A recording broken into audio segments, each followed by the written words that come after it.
গভীর মেলামেশা করতে চাইলে মেয়েরা এভাবে ইঙ্গিত দেয়। ছেলেরা জানুন, কখনো কখনো মহিলারা বলতে পারেন না যে তারা কোনো পুরুষকে পছন্দ করেন কিনা, কারণ কখনো কখনো তারা তাদের অনুভূতি প্রকাশ করতে সক্ষম হন না। এমন পরিস্থিতিতে গভীর সম্পর্কের ইচ্ছে থাকলে তারা কিছু কিছু নির্দিষ্ট সংকেতের মাধ্যমে তা প্রকাশ করে। আসুন জেনে নেওয়া যাক সেই সংকেতগুলো কি। নারীরা যখন প্রবলভাবে শ্বাস নিতে শুরু করে তখন একজন পুরুষের বোঝা উচিত যে একজন মহিলা মেলামেশা করতে ইচ্ছুক। একজন মহিলা যখন নিজের চুল নিয়ে খেলা শুরু করেন তখন বুঝবেন যে তিনি একটি ইঙ্গিত দেওয়ার চেষ্টা করছেন।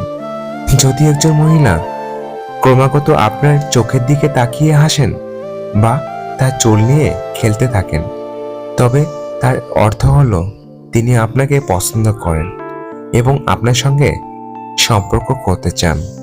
অনেক সময় একজন মহিলা আপনার কাছাকাছি এসে আপনার কানে কিছু ফিসফিস করে। যখন সে কাছে আসে এটি ইঙ্গিত দেয় যে সে আপনার প্রতি আগ্রহী। অনেক সময় একজন মহিলা তার ঠোঁটে কামড় দেয়, তখনই আপনি বুঝতে পারবেন যে তিনি গভীর আগ্রহী। কোনো মহিলা যখন তার বিভিন্ন অংশে নিজেই স্পর্শ করেন তখন এটা তার প্রস্তুত হওয়ার লক্ষণ। মাংসের দোকানে গিয়ে বলে হাড্ডি দিবেন না, বাসায় খেতে বসলে বলে হাড্ডি দে, ঠিক তেমনই বিবাহ করতে গেলে রূপ খোঁজে আর বাসায় আসলে গুণ খোঁজে। 3 ধরনের মানুষের কপালে দুঃখ লেগেই থাকে সবসময়। নাম্বার 1, যারা কোনোদিন নিজের সাথে হওয়া অন্যায়ের প্রতিবাদ করতে জানে না। নাম্বার 2, যারা অতিরিক্ত নম্রভদ্র এবং বিনয়ী।